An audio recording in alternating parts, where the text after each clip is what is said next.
Swiftly moving into the second half of the season for the 2025 VRRC World Touring Car Championship. And from the bit of continental running that we've done from the likes of Brands Hatch and even last time out at Long Beach, and are going to back to Europe and back to certainly one of the best modern circuits that have built in recent times here in Europe. It is the Autodromo Internacional de Algarve, also known as Portimao in Portugal, and it is a circuit that has plenty of twists and turns and undulations and plenty of elevation changes. It is one of those modern circuits that can really put a car to the test properly at this point. Well, good evening, everybody. Once again, Scott Woodwiss here back in the commentary box. We should be joined again by Becky Aparicio. She was away last week due to a bit of wasn't feeling well. So thankfully she seems to be back today. She's having one or two technical issues, I think. So for the time being, I've got my very capable broadcaster who's also no stranger at commentating the VRRC as well. So we'll bring him in just in case anyway, just to have a bit of a chat. It's Jack Olivan. Jack, well, welcome back to VRRC and welcome back to what's been so far quite an intense touring car championship. We've had the BMW versus the Audi all the way through, and it's now another different, unique circuit, a test for them as we go back to Europe once again. And it should be quite a fascinating affair as now we get into a crucial part of the championship. We start the second half of the season. This is where every single result's got to count, every single point's got to count, every single move everyone makes here has to count for something. Otherwise, it can spell the difference between in the fight for the championship or out of it in a split second. Yeah, I'm really looking forward to this one. To be honest, VRRC holds a special place in my heart. A lot of people who are racing and who may well be watching know full well my voice, obviously commentating for a fair few years, and then sort of dropped away a little bit as real world sort of started to pick up. But as soon as I saw that it was the World Touring Cars, BMW versus Audi sort of competition between the two, I wanted to get involved with it, but my sim wasn't set up for it. And when Rich started knocking on the door saying we need a streamer, we need a broadcaster, I thought, you know what, I'll dabble my toes back into the water slightly, even if it's only a streamer. But now you won't hear my voice for the rest of this stream, ladies and gentlemen. You will hopefully hear Becky's sooner rather than later, but because we are a slightly new broadcasting, I've got a slightly different setup. If there are any audio changes maybe that are different to the ones you've been used to, so you want the car noise up or anything like that, by all means do let me know and we'll try and accommodate that to as best as possible. If there are conflicting opinions in the chat, I'll ignore you all. But ultimately, it should be a really good round. And you're right, Scott, it's looking like a great championship. We've got some unbelievable circuits, some of the best circuits in the world. Probably, actually, out of all the 8 rounds, I'd probably say they are 8 of my top 15 circuits in the world. So this should be an absolute cracker, and Portimao is an amazing circuit. It certainly is. It was only really built towards the end of the 2000s and started out mainly as being an F1 testing venue. Of course, in recent years, they hosted the Portuguese Grand Prix for a couple of years, both because of and also even after when COVID measures were in place on top of that as well. It's also hosted like sports cars. It's had a round of the World Endurance Championship before. We've had touring cars, endurance, GTs, everything you name it's been on the circuit. It's a circuit that's very much inspired by the likes, as far as I know, of Estoril, which is another Portuguese circuit, and Circuit de Barcelona, Catalunya. One of those circuits which does favour testing because it does have so many different types of corners: slow, fast, long, short, sharp, lots of different angles, lots of elevation changes to mimic lots of different characteristics that so many different circuits have. And that's why, Jack, a lot of people here not just like racing on it but purely testing here, because it can give you so much data for a variety of corners, even for a variety of car types. It really is a very diverse circuit, one of those modern testing classics that a lot of the championships can really get into. And that is why a lot of people love it, especially for a championship like this, because as you can see on screen, there are plenty of different circuits that people need to test. And you've got the tight, twisty nature of the Nürburgring, even if it is the Nürburgring GP, which is a completely underutilized set of tarmac, in my opinion. That is an unbelievable circuit. Suzuka, obviously, very fast medium speed corners, but then you got the likes of Brands Hatch, narrow, sharp corners as well. So yeah, unbelievable for Portimao, and we're really looking forward to the rest of the season, like we mentioned earlier. But that's not to say the first half of the season hasn't been exciting, Scott, either, because we've got a terrific championship standings by the looks of it, with Jack Smith and Oliver Gibson on top. Yeah, the two BMWs were in force last time out at Long Beach. That was a bit of an impromptu circuit change. Originally, we were going to be at Surfers Paradise, but a bit of a late change for us to go to Long Beach. But one iconic street circuit for another isn't going to hurt at all. Of course, I have to correct myself, but going to the end of the first half of the season tonight, the second half of the season still to come, 5 races. I should have used my GCSE maths better. It's funny because it's true.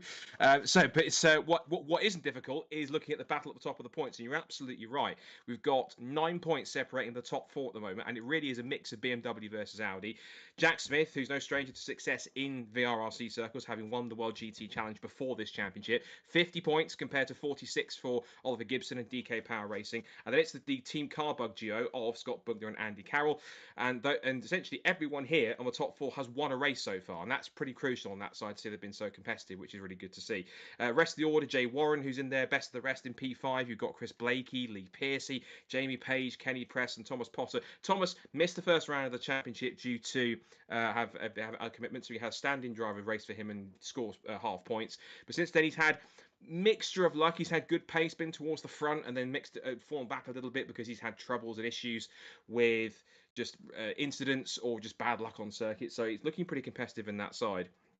But the top 4 being covered so closely, as we go back to 11th downwards on the screen, we've got Jack Dickerson, Catherine Potter, Sam Walton, Rich Hayden's down in 14th place. He had a bit of a roller coaster last time out at Long Beach. And then it's John Jones, John Wilkie, Nathan Smith, and Connor Potter who round at the bottom of the points with 4. So pretty close at the top. This is going to be quite a tight race. And given it is so close, it really could be that all 4 of those top 4 drivers are going to have to really work hard. And I think this could be a circuit that could favour the BMWs because they don't typically like taking big curbs. There's not many big curbs to take here, and it's quite a fast and flowing circuit, which should suit the rear-wheel drive cars over the front-wheel drive Audis. Going to last week, and we have looking at our top 3 scorers from the top 3 from that previous round. We've got Jack Smith, who was the winner from Oliver Gibson and Scott Bugner. We gave driver of the event to Oliver Gibson because he managed to take his first win of the championship and did so in quite a fine fashion at all. So he puts himself firmly into the championship hunt to look pretty well. And hopefully the likes of Gibson, also Bugner, who was best of the Audis in third, will look to try and replicate that too. But it's Jack Smith, the familiar name at the front of the field, and he is looking to try and improve himself with more points to try and extend that lead of just, actually it's just 4 points over his teammate, with Bugner a further point back in third with 45, and then Andy Carroll with 41. So 9 points at the top is going to make this pretty exciting. And Long Beach, of course, of those tight confined streets, was always going to be a bit claustrophobic. Lots more room to play with here at Portimao, as it is a familiar circuit in the mix too as well. So as we go into our track map and also our run in the second place. Delighted to welcome back after she was absent last week. Becky Aparicio back with us first of all. So Becky, welcome back. First of all, I guess most importantly, how are you? Are you better than you were last week? Hi Scott, yeah, great to be back. Yes, thank you. I'm a type 1 diabetic, so unfortunately sometimes that gets the better of me. So I probably wasn't going to be much help last week. So I thought better to sit back and let the professional handle things. It's kind of easy to say. It's not often I get described as professional, even myself. But no, it's absolutely fine. Good to have you back once again. Obviously, I'm presuming you must have seen what you could of Long Beach last time, but lots of activity, lots of dealing with the walls, dealing with the tight nature of the circuit. Now we're on to Portimao.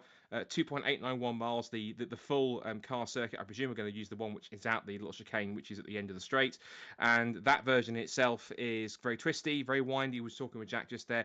Lots of elevation changes here, lots of different corner types, lots of angles, the long front straight here.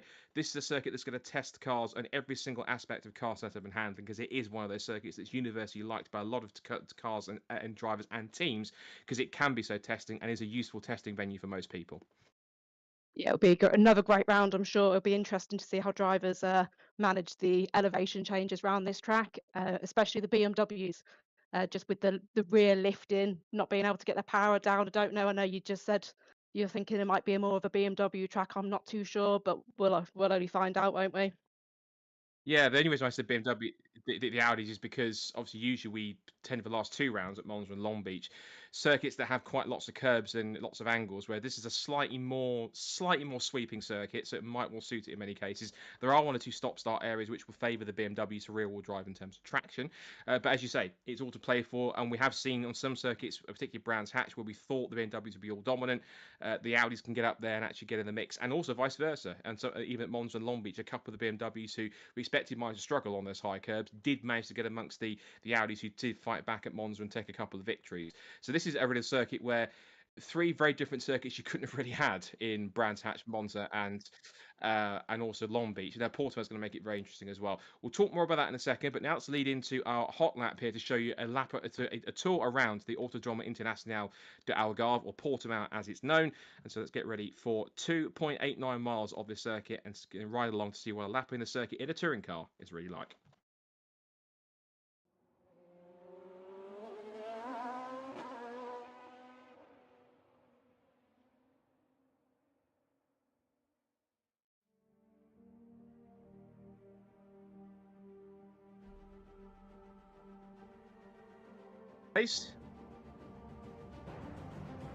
So as always, our chauffeur for this lap is Jack Smith, and we head down the long pit straight towards Primera for the first time. You have this huge elevation drop, breaking about the 100-meter board and flick through the right-hander. We are using the car circuit, so we ignore the chicane right in the middle of that apex there. Through the second apex and brake again. It's a very tight corner. Down to second gear, use a lot of lock and wind it on. Steady on the power and use the curb on the exit. Bring it back to the right-hand side and flick it left once again over the crest of the hill. Now this straight here gives you the first chance to momentarily relax as you start to dip downwards towards one of the key passing spots here. This is Toro Vip, very tight hairpin, opens out on the exit. If you can make a dive here, you can really pull off an excellent pass, provided you can get the exit clean enough and pull away nicely. Now you come up over the hill, up towards the next sequence of corners. This is flat out left-handed kink before a double right-hander, the second of which is tighter than the first at Samsung. So you go over the curb, watch for the yellow sort of sausage curbs on the inside, the anti-cuts to be careful. And this is the part now where you get a real roller coaster on the circuit. It rises and falls quite a lot. You climb up, then you plunge back down again through the Craig Jones corner. Takes you uphill once again. Pull the car back to the left-hand side of the circuit to take the first apex. Break in a straight line, go wide, then take a late apex through the Portimao corner, literally called Portimao, plunge back downhill again, sweeping back through the left-hander, and then up again towards the edge of the circuit, to the right-hand side, under brakes, and you climb uphill once again. Just 2 corners left on this lap now, back on the power in second gear. Again, sweep across to the left-hand side to get the best possible arc in. Up to third gear, just hover around on the throttle, then back through it, through Sagres, and then come towards Galp corner. This will pretty much be here in this touring car. It makes no difference. Roughly, roundabout flat through here. So up to 4th, then through 5th. Hug the inside line, let it drift out on the exit. You'll come over the crest, up to the start and finish line. And that is a lap with Jack Smith of 2.891 miles of the Autodromo Internacional de Algarve in Portimao. They'll have to do that several times, of course, in qualifying, and of course, 2 20-minute races coming up, and the target time everyone will have to try and beat, if they can in qualifying, 1:48.77. That's the benchmark everyone has to try and beat.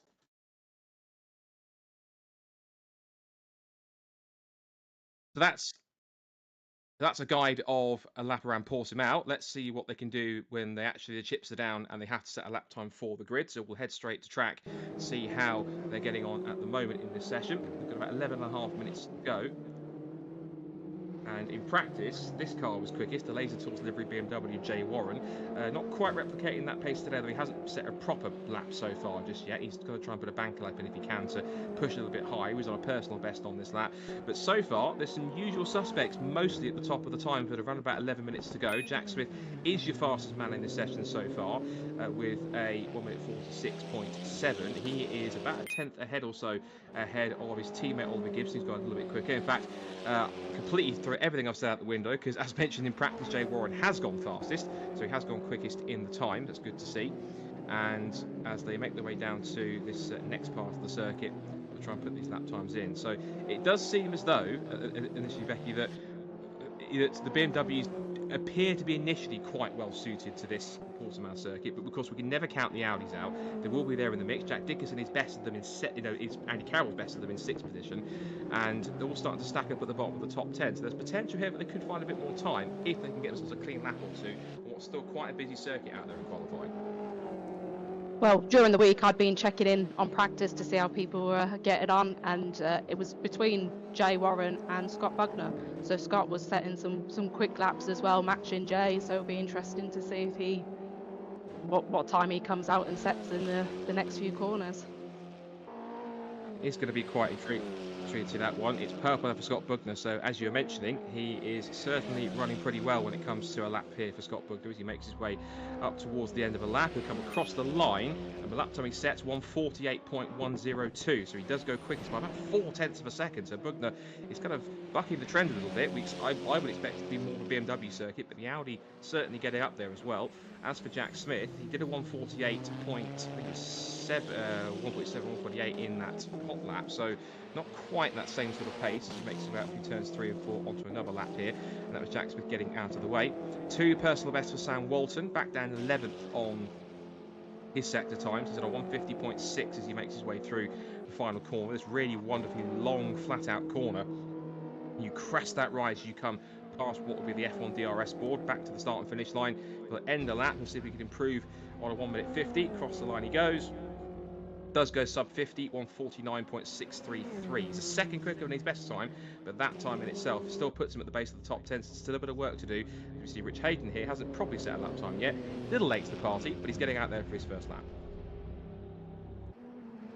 Yes, we've just got, well, Thomas Potter had just set a purple sector, but someone's come and taken that off him. But interesting to see what he manages to pull out. I think it was Chris Blakey that took that fastest sector. Looks like it. It's going and it seems to be we're switching back and forth between all the drivers out there at the moment, trying to find their speed. Yeah, it's switching back and forth between these two. That tends to be the case in a VRRC qualifying session. They tend to move back and forth. Potter's on a quick one, Blakey's on a quick one as well. They're all trying to find a bit more time. You don't really get the benefit of any rubber being laid down, so it's just simply down to how quick you can make the car last with the setup underneath you and indeed the condition of your tyres. Into this last sector now to try and wind his way through into this sweeping double left-hander. This tighter carefully as he turns his way in. Warren has gone quickest in sector 2. So he's trying to improve his time, steal away the fastest time if he can. He's got 0.4 to make up in this current qualifying session. Blakey then turns his way out of Sagres corner and he'll head his way towards that almost never-ending Galp corner. This long right-hander takes you back onto that pit straight.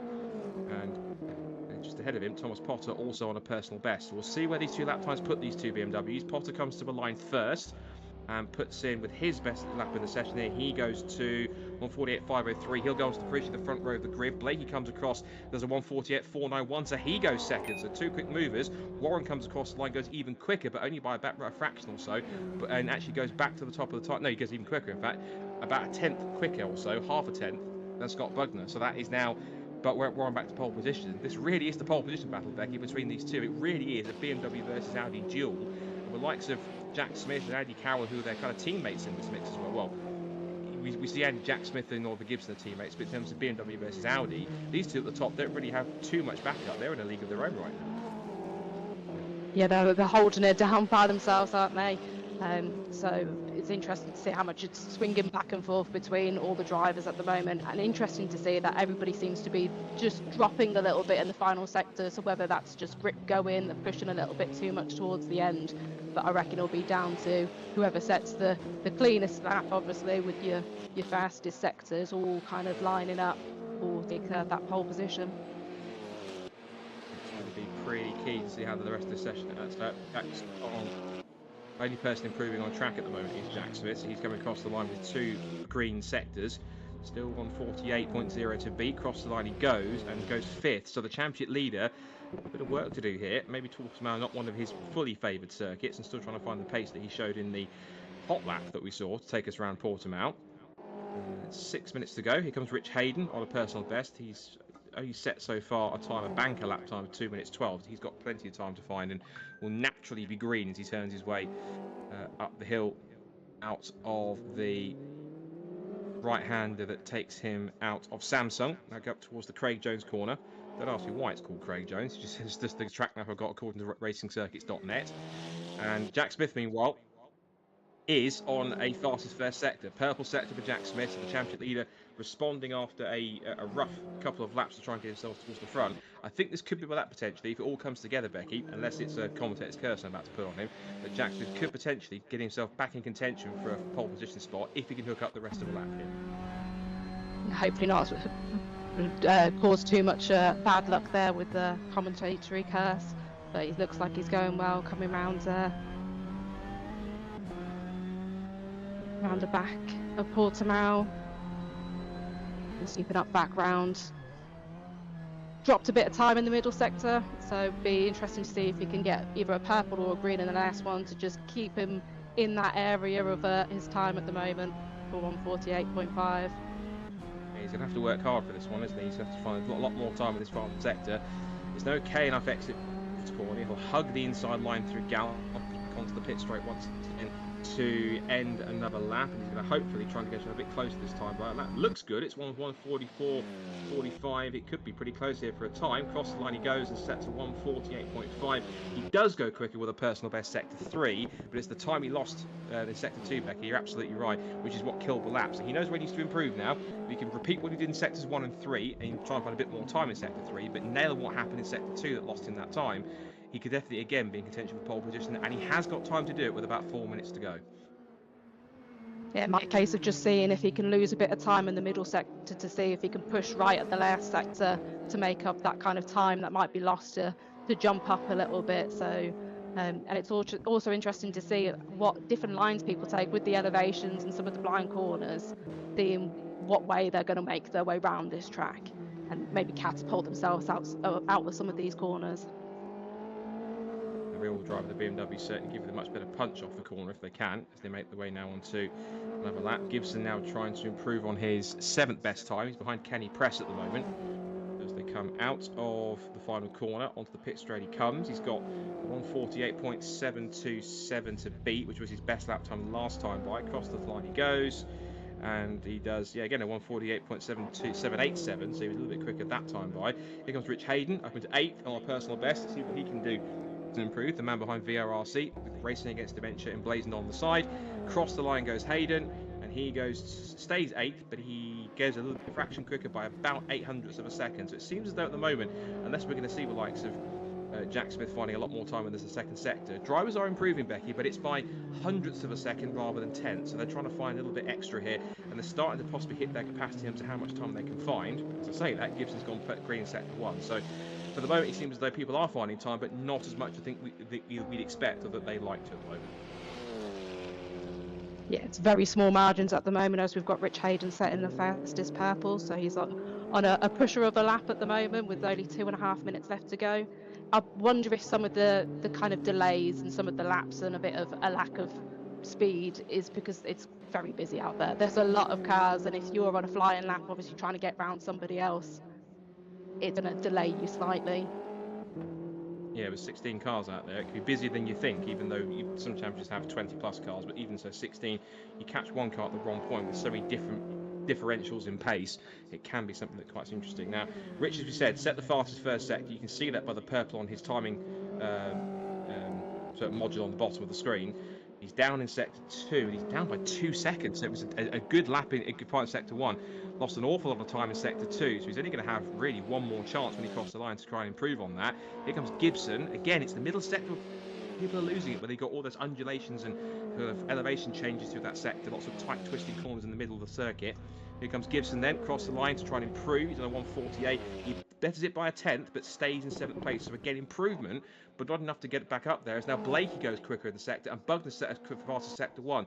So a couple of cars here, we see Chris Blakey heading down towards. So it looks like it was Blakey who set the best first sector, immediately beaten by Bugner. So even in this section here, Becky, a couple of drivers finding a bit more time to go quickest in that sector overall.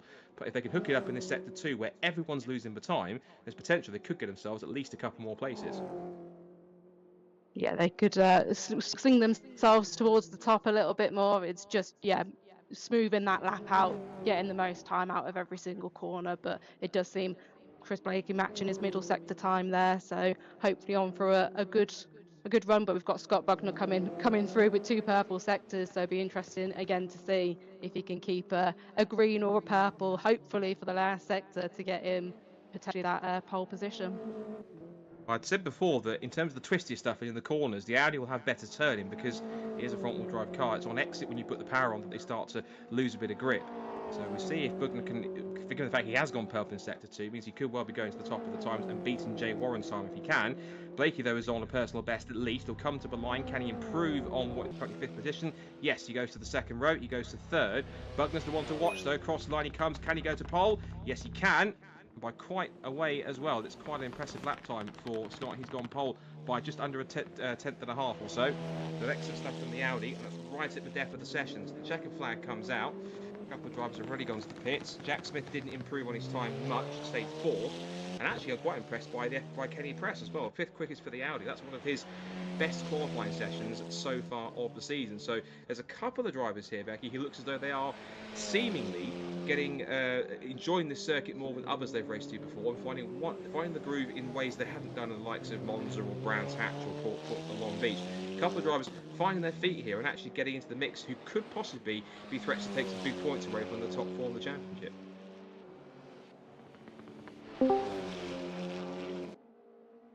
Yeah, it's been interesting again coming in, checking on practice to see it's not always been the same names we've seen running at the top. So definitely some drivers preferring this track a little bit more than others. So see how much that plays into it at the end of it.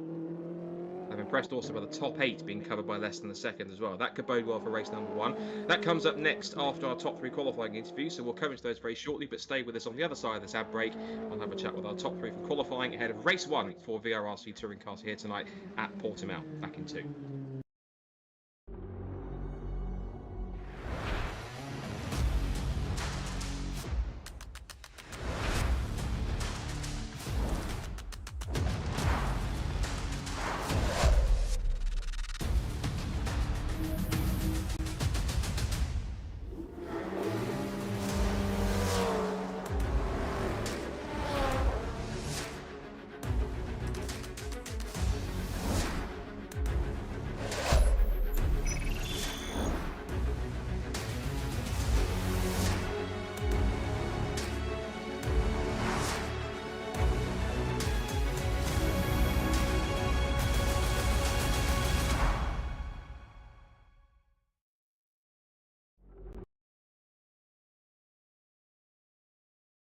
Alrighty, so that is qualifying complete for VRRC Touring Cars at Portimao this evening, and as usual, we'll go into our top 3 interviews to see how they found the session. Good to talk to a couple of different names that we haven't really spoken to much so far this season, yet anyway. So we'll go in reverse order from third place. And in third quickest, one of the drivers who's put in one of his best qualifying performances of the season so far, and that's Chris Blakey with third place. Chris, welcome to the top 3. Impressive lap so far, and good to see you up there on the circuit that you and the BMW seem to be gelling with quite well. Yeah, evening guys.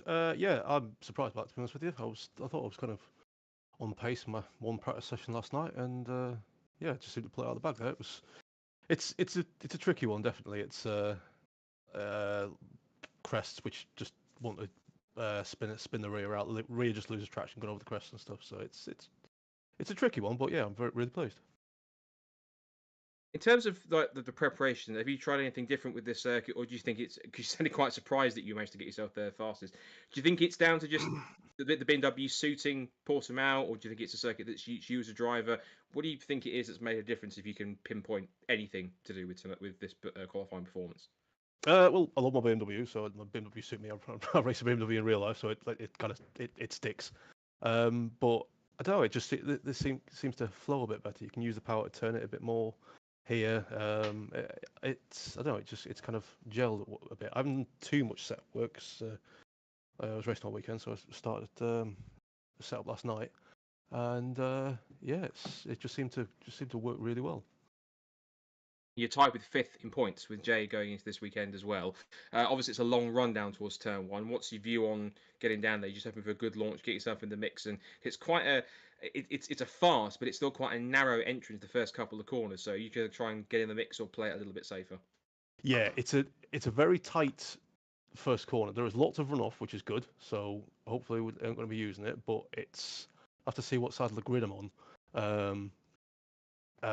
Being second row, which whether going to be inside, outside, and then it's a case of do I follow first through, because Scott's in first, and he gets good starts now, so he's. I think we'll just have to try and stick it through first, see how we launch, and then either go for the middle or just try and follow first through for a clean first lap. So I think that's just the main thing, is just get that clean first corner.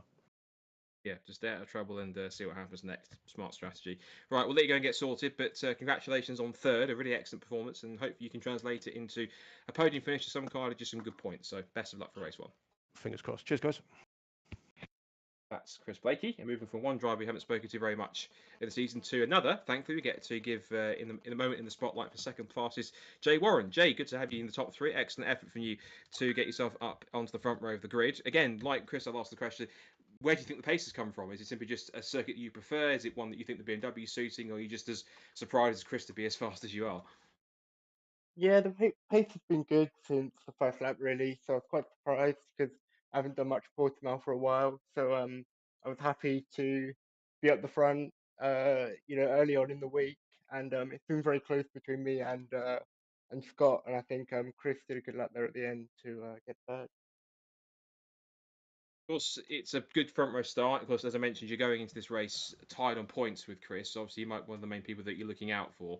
But are you going to be happy to, if an opportunity arises, go for a good result and even get your elbows out amongst some of the top form of the championship ahead of you? Because there's not much of a gap to close, so you might have a good opportunity here to gain some more points and push yourself into contention for it.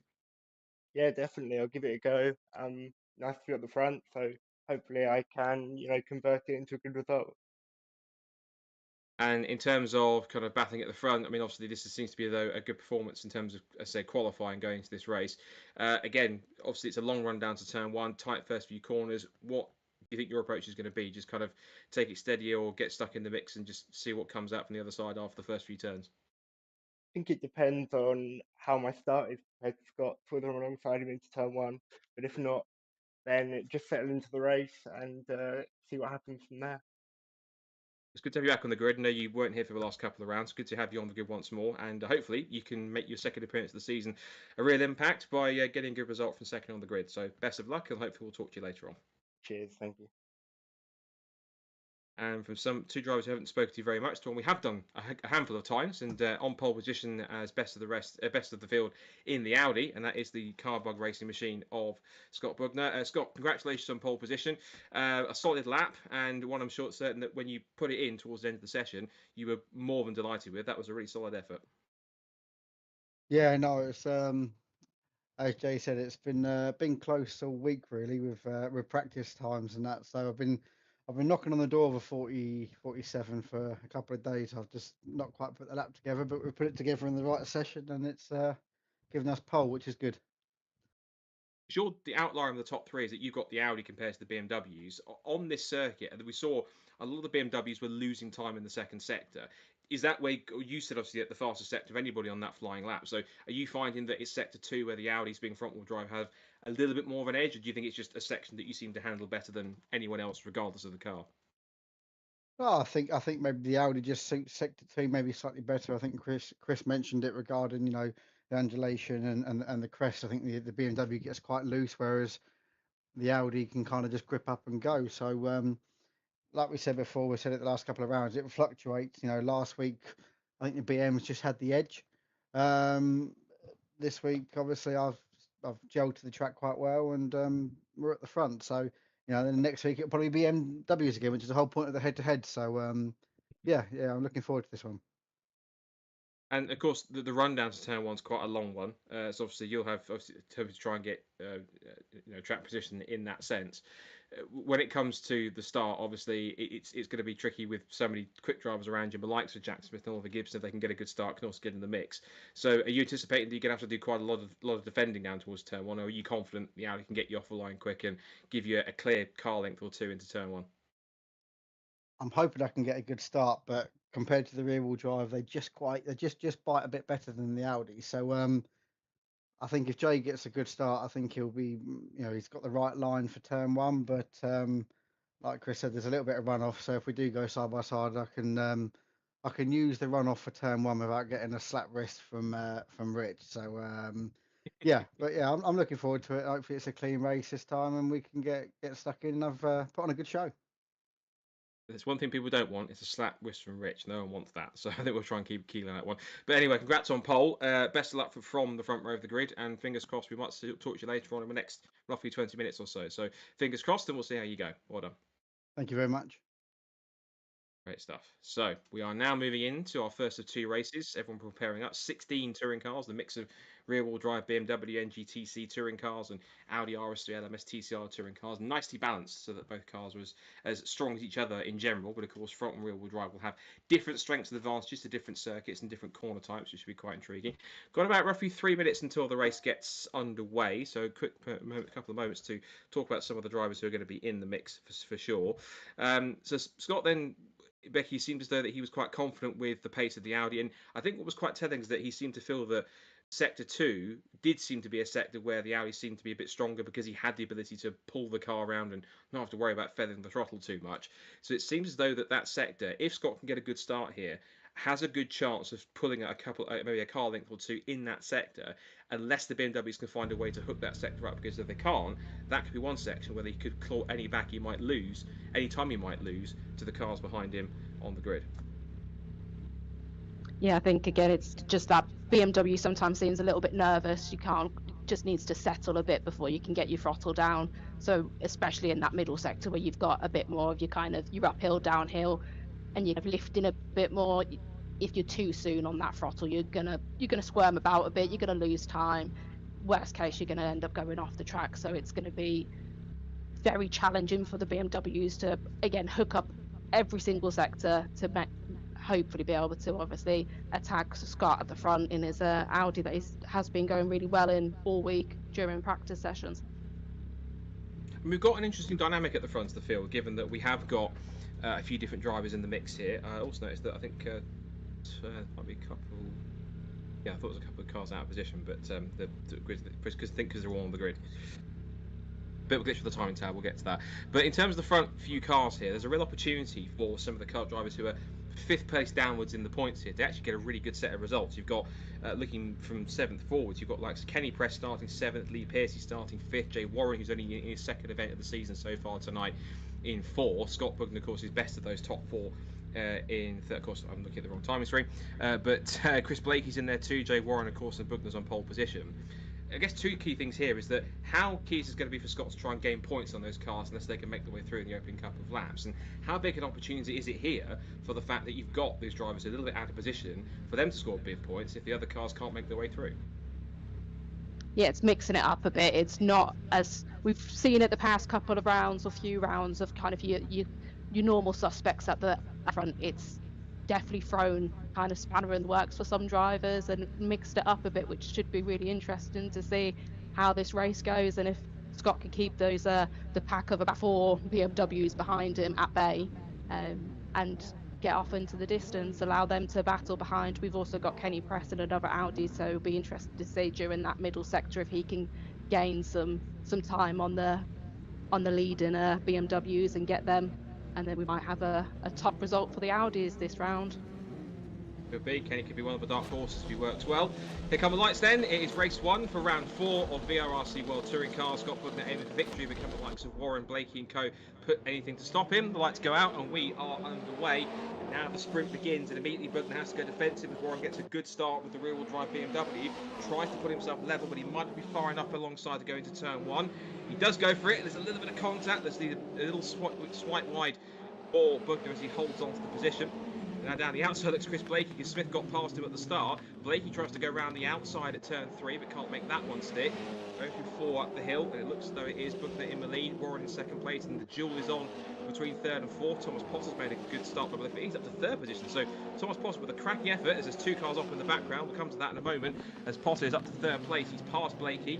Blakey tries to go back around the outside at the hairpin down at the bottom of the hill. That was through the Torre Bit corner. And they make their way up towards the left-handed King and back towards the first of the 2 right-handers before we get to Samsung.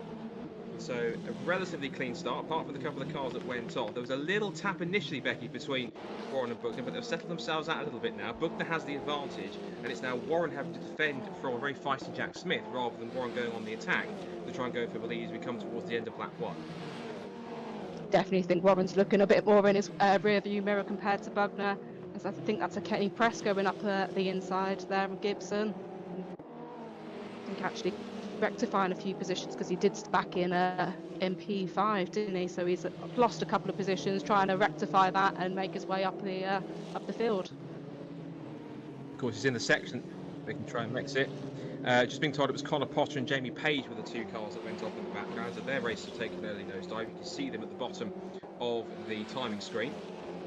Out through Galp corner for the first time. This will be flat out in fourth, up to fifth gear as they come cresting over the rise and onto the end of lap number 1.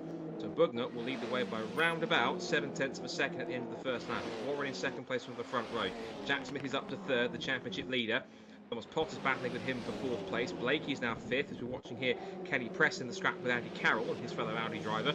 He runs deep, and Kenny will get the inside line for corner 3.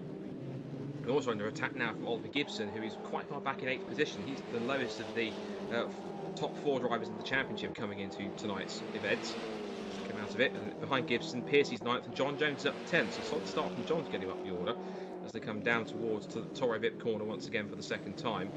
So now we're coming to the section where the Audi seems to be a bit more favourable, but initially it seems as though, Becky, that Scott's got a decent advantage off the line here, managed to get the start that he was looking for, and he's keeping Jay Warren at bay, although as I say that, he's just coming back in here in this of all sectors, the second sector, so maybe it's one of those things where Warren appears to be a little bit stronger compared to Buckner in particular. Maybe it was a lap he couldn't hook up in qualifying that denied him an opportunity to get himself on pole position. Yeah, Joe's not quite letting him out of the sights just yet. He was actually faster than Scott in that first sector as well, but Scott has gone and set a purple in this sector just to make sure he keeps him just a little bit more behind him, gain a bit more time, but he's also got Jack Smith there in the background as well, so he'll probably be mindful of that as well, and getting different sort of entry lines into there, whether it was a bit deep from Jay Warren there. But it's interesting to see how everybody's going to play these corners. I know turn 5 as well is a notorious place to go for a bit of a dive down the inside and try to get some overtakes, so we'll see if that's what Jay Warren is trying to line up on this lap. It's a good point. Potentially he's trying to pick up the first few corners and get a bit more time back so we can line him up for a move. I thought he'd be much closer in the toe coming out of Galp corner onto the pit straight, but he's holding on to second place, just under half a second away from the lead. Looking here at the scrap with Sam Walton going up the inside to take 10th from John Jones as we start lap 3. Runs wide onto the AstroTurf. Here comes Jones back up the inside to reclaim the place. There's a little bit of a shove between them. That gives Jack Dickerson the chance to steam up the inside into turn 3 and take the place also. I'm not quite sure that Sam Walton was expecting that, but Dickerson saw the opportunity, went steaming down the inside and actually put his car in a position where Jack didn't really have any choice but to give him the place. Try and come back at him into Torre Vip. He's looking at it because Dixon has gone wide, but excellent to see that even for 10th position, Becky, they're still fighting quite hard in these early laps, so plenty of action going on as we switch back to our leaders who are closer than ever on this third lap of the race. Yeah, definitely seems to be in sector 2 that Warren actually closes that gap a bit and is right on Buckner's bumper, but it's just being able to find that pass in place round him, both setting relatively similar times. They're both actually setting yellows in this sector, so it will be seeing who gets the best kind of final sector and just again keep doing your kind of probably quality type of laps at the moment, with the fact that they're right behind each other, right next to each other, and you have got the looming fact that you've still got quite a lot of the pack still behind. Still plenty of the race to go as well, which is less than under 15 minutes, 14 and a half to be exact. And riding on board again with second place Jay Warren, staring at the back bumper with the orange and grey Audi of Scott Buckner. Now back with Kenny Press and another of the Audis. He's battling with Andy Carroll. These two have been a little bit back and forth since the start of the race, and now we got Press with an opportunity to have a look up the inside into turn 1, breaks that a little bit deeper, just flips the curve a little bit, and a little tap of the tail from Carroll to help him round the corner. And here comes Oliver Gibson taking full advantage. Down the outside he goes into turn 3. But looks as though Carroll stood his ground, and we'll have the outside line for turn 4, which is all the advantage Gibson needs, and also a quick run also for Rich Hayden, who is close attention in 8th place. Side by side again between Carroll and Gibson down towards Torre Vip. Audi versus BMW. The Audi has the inside line, but better traction from the rear wheel drive Bimmer as we expected. Give them the place, and now that you can see it's also Hayden getting in the mix as well. So there's lots of midfield fighting here. The front couple, 2 or 3 cars, it seems, Becky, are pretty comfortable in the front. Oh, it's Andy Carroll we're looking at. because Lee Pearce is behind him. He's in a different livery car. I expected him to be in his typical yellow car, but he's actually in the. No, that is Lee Pearce. I was getting a bit confused. Our director's a bit confused about. They're both the same livery cars, but one's red and one's yellow, and I've always known Rich to be red. So I'll let Jack off. It's his first time back in a while, so it's not a problem. Yeah, the Rich Hayden is in the mix there. It's showing us him being 2 laps down, so he's obviously had a drama somewhere. So I think he's simply just in there. He's simply just in there for the vibes there, Beck. He's not there for position. He's just there to kind of. Wrong way to say it being a nuisance, but he's just racing and enjoying himself here, and also getting a bit of a. Possibly giving a bit of a tow here to his teammates. So actually playing a bit of a decoy here to give him a run to get close to the cars in front. Yeah, just throwing a bit of a curveball there for everybody else. Yeah, hopefully not in the way, as we've got Thomas Potter looking to go for a dive up the inside of turn 1 on Jack Smith, and can he make a stick, get stopped in time, runs a little bit wide, see if Jack can make a attack coming up to turn 4. He's got it neatly covered, so that's Thomas into 3rd place. He's had a bit of rough luck when it comes to results. He usually shows really good pace, but just can't finish the end result and actually get the points he needs. Sometimes the finish he gets doesn't rely on the performance he's put in. So after they're in 3rd place, hoping for a better result. We're still side by side here between Jack Dickerson and John Jones. This is for 10th, and also closing in there is Catherine Potter in 13th place. So she's also in the mix here too.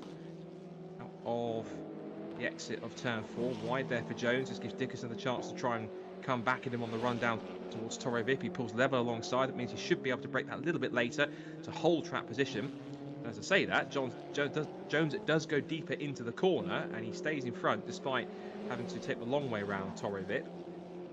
With the crest they go towards the double right-handers. But as we come back towards Samsung, we're already heading towards half distance already in this first race. 11.5 minutes just below that to go. To come out of the Samsung corner and over the crest once again. Go further back. This is now Jack Smith, who he's been chased by this man, Chris Blakey. And I'm a tiny bit surprised that Jack is this off the pace. I mean, his pace seems to fluctuate a bit in races, Becky. We saw one event where he was up there in the mix at Brands Hatch. He was a bit off at Monza, then came back and had a decent run and got a win at Long Beach. Now he's struggling again here at Portimao. So his pace seems to be a little inconsistent in terms of his performance on certain circuits, which surprised me a little bit, given, of course, he was the World GT Challenge champion. So maybe in the touring cars he's finding the pace a little bit hit and miss in this BMW, particularly it might be circuit dependent. Yeah, although I wasn't here last week, I did catch up, and it was interesting. Thomas Potter made the comment about sometimes the ballast obviously helped in some of the corners round Long Beach last week. So I wonder if it's more kind of the ballast is not kind of helping him in the way it did maybe last week, and if that's actually taken an effect on him. It never seemed to before, but I wonder if it finally is slowing him down a little bit to make it more of a challenge for him, put him into the pack and get some overtakes going. Very good point. Balance can change a lot in some cases. Some drivers are able to drive around it, but others they really do feel it, even if it's just an extra 10-20 kilograms or something else on top of that. So looks as though that Jack is feeling the effects of a bit of extra weight on that car. We're going back to our battle further back. This is for the scraps towards the base of the field. This is now between 11th, 12th, 13th and 14th. This is Dickerson battling with Potter, Catherine Potter. We have 3 Potters in the race. We've got Thomas and Catherine. I presume that Connor's also related. If not, it's at least Catherine and Thomas. He isn't, I'm being told. Thank you for that, Jack. So just coincidence, he's got the same name. We've got 3 Potters to make it even more confusing. But I definitely know for the fact that Thomas and Catherine are related, brother and sister. So 2 of them in the same household, which is good to see. And Catherine doing her best to keep with the battle here at the base of the rest of the runners outside of the top 10. Dixon, a little twitch as he goes out of Samsung, trying to chase after John Jones. Over the hill they go.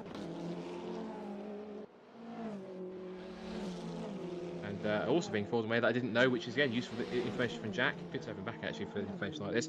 That Oliver Gibson and Jack Smith are also brothers as well, so it makes sense to teammates too. So that's also quite a fitting pairing for them as well. No wonder they work so well together. Here's Jay Warren though. I think they're related, but in a BMW and chasing down Bugner on the pit straight. And it looks as though he's edged a tiny bit closer, Becky, but doesn't seem to have the ultimate kind of lap time yet, or isn't able to pick up a mistake on anything yet to try and find anything out. He's still holding on by about 4.5 tenths, half a second or so in the front.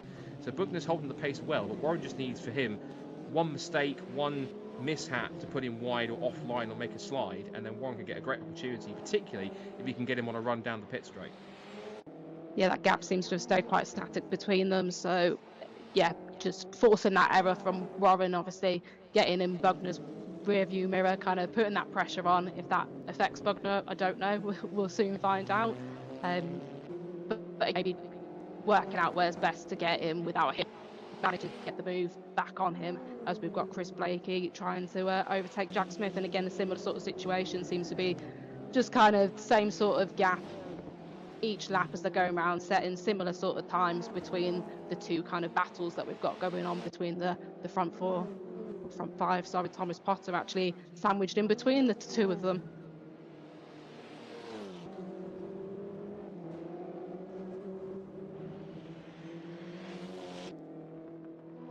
Helps if I switch my microphone back on, doesn't it?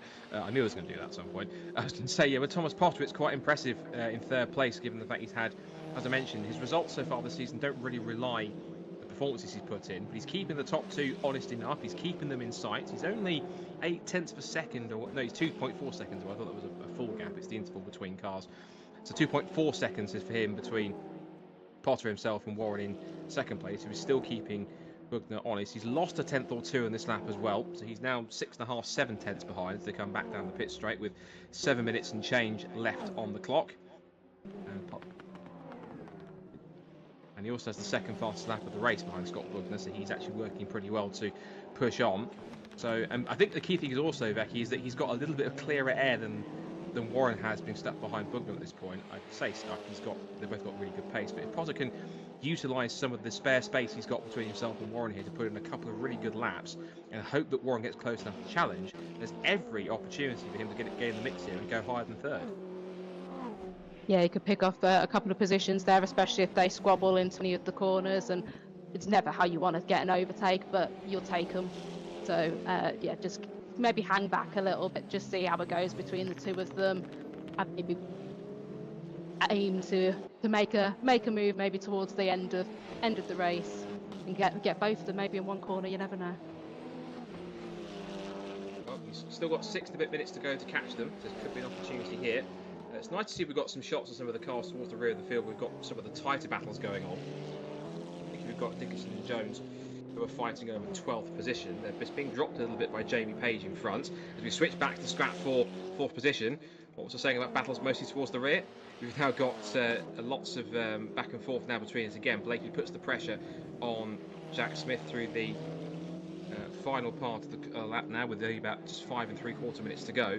There's an opportunity here, possibly, Becky, that Chris has got a good chance to get a good tow. He's closer to Smith than Warren has been to Bugner at any point in this race, so I wonder if there's a good opportunity here for him to get in the slipstream, to latch on, to maybe finally make that pass for 3rd place, to try and pick him for 4th place, to try and pick himself another spot and a couple more championship points.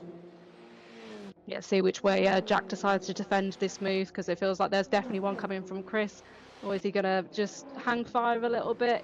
He just seemed a little bit too far back towards the end of that straight to go for the dive up the inside or try to stick on the outside. So as it continues, as it looks like Jack went a little bit deep into that corner, had to slow a lot more than it seemed Chris was going, but still maintain their positions.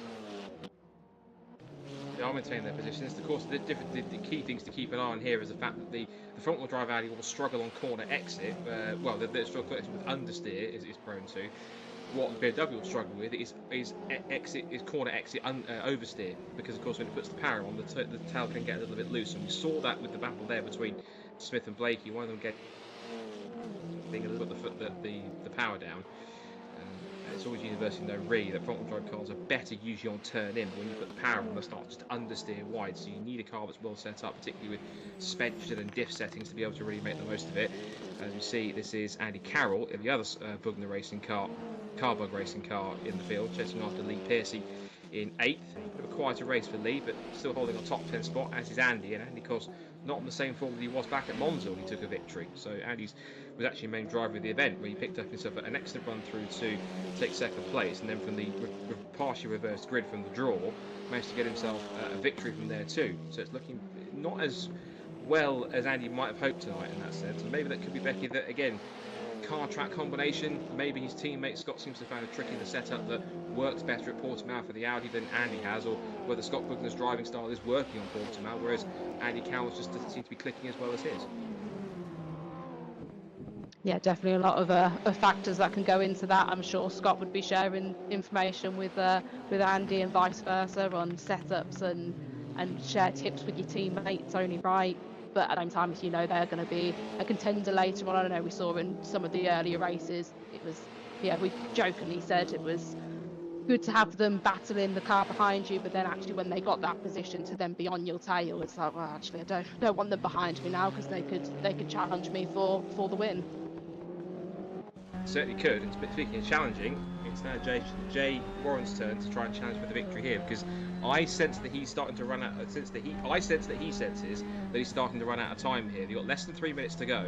He's as close as he's been before behind the back of Scott Woodwiss' car, but again you can see him just fighting the wind a little bit as he tries to get the traction back on through the power, through the rear wheels. Rear end just twitching a tiny bit, but he's keeping Buckner as honest as possible. Buckner has been here before. It's not even the first time he's been leading under pressure. Now it's a different kind of pressure, given that he's got Jay Warren trying to bear down on him here as we come towards what should be, I think we're going to go on to the last lap this time by, unless they're quick enough to get to the line. We'll wait and see what the timer has in store. This is quickly further back to Kenny Press, who's battling with Chris Blakey, and gets very close to the back end of Blakey as they turn in through the top end of the circuit on the last couple of corners. Now, whilst that's been going on, Smith has got to 4th position, so he has managed to move up into a place higher in the top 5. Got past Blakey, and now he's under threat from Press. So not only has he lost the position, he has now fallen back into the clutches of Kenny Press and another of the Audis in the mix. Also not too far away is Oliver Gibson, but he's had a much quieter race so far here today. In terms of last lap, I didn't quite see what time the leaders crossed the line at, so we might get time for one more if they come across very quickly enough. We might get time maybe for the checker flag this time by. I'll have to keep an eye on how the clock looks when they come down the pit straight for the end of the lap. But this is still now Press versus Gibson trying to get past here. He'd love an extra couple of points if he can find his way through, but he's only got limited time to do it. At least one more lap to do, if not a second one, if he's going to cross the line before the timer hits 0. This could be pretty tricky here for the positions in the lower end of the top 10. And of course it could get pretty tight if the leaders can come back around to start the last lap of the race, because if they can do that, Becky, Jay might have incentive to try and attack on the last lap of the race and get one more chance to get the win. Yeah, it would give him another opportunity around the track to hopefully get that overtake done. But we've got a battle going on between these three here, which could get quite spicy towards the end of it. Again, it's there's the urgency ramps, and you know you're running out of time. It's like, right, where can I make this move and make it stick? And sometimes get a little bit sketchy. So hopefully everybody keeps it clean, keeps it on track, no kind of too much contact. Obviously, touring cars, it's only right for a little bit of an argy barge as you go past, but yeah, let's keep it nice and clean, which I'm sure everybody will. Is always the aim of them. As we're all going, are we going to get a switch back here from Ollie Gibson? Not got the power there. Certainly thought about it. Now the time is ticking down. I think this is going to be the last lap of the race by the look of it. There's 6 seconds to go. They might just get to the line and miss out on it by just a fraction of a second, I think. So up to the line they'll come. Checker flag should come out this time by, and it does. And victory goes to Scott Buckner in race 1 of the evening here at Portimao. He is the winner of race 1 of round 4 of VRRC World Touring Cars. It's second for Jay Warren and third for Thomas Potter. There was 0.5 of a second between the top two. And it was Thomas Potter just under a second and a half back in third position. Jack Smith did rise to 4th, but he might not be too impressed with that given how he's in the fight for the championship, and that will certainly swing things a little differently in that fight. Chris Blakey 5th, and Kenny Press in 6th position. Then Oliver Gibson can't rise higher than 7th after challenging on the last lap of the race. It's Lee Piercy 8th, Andy Carroll 9th, and Sam Walter rounding out the top 10, and they're still racing to the line. This is John Jones and Jack Dixon over 12th position, but Jones might just win the drag race. It's going to be very close at the line, and it's going to be, I think, in the end of it, Dixon got it. He got it by 5/100ths of a second, so Dixon's run out of the final corner was more than good enough to steal away 12th position underneath John Jones's nose. So impressive stuff. Pick up that result. And Connor Potter was in 14th place. Connor Potter 15th, and Rich Hayden had to pit and was 2 laps back, but enjoyed some battling with his teammate mid-race, which gave him a bit of a tow, so in order to help him get a bit closer up the order. So that's race 1 complete. We're just dragging in our top 3 podium finishers, and we'll see to get the thoughts of our top 3 drivers from that race in a couple of moments' time after another message from our sponsors. So stay tuned. We'll be back in 2 with insight from race 1 in a couple of moments' time.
One race complete in round 4 of VRRC World Touring Cars at Portimao, and as ever, we'll have a chance to get an insight as to how that race played out from our top 3 in reverse order. So we'll start, as we usually do, in 3rd place, and it is with Thomas Potter. Thomas, welcome back to the podium. Excellent drive to go through from 3rd place. You did a little bit subdued in qualifying, but managed to get your way up there in the first couple of laps, and a really solid effort to get yourself another podium finish. So talk us through how that went.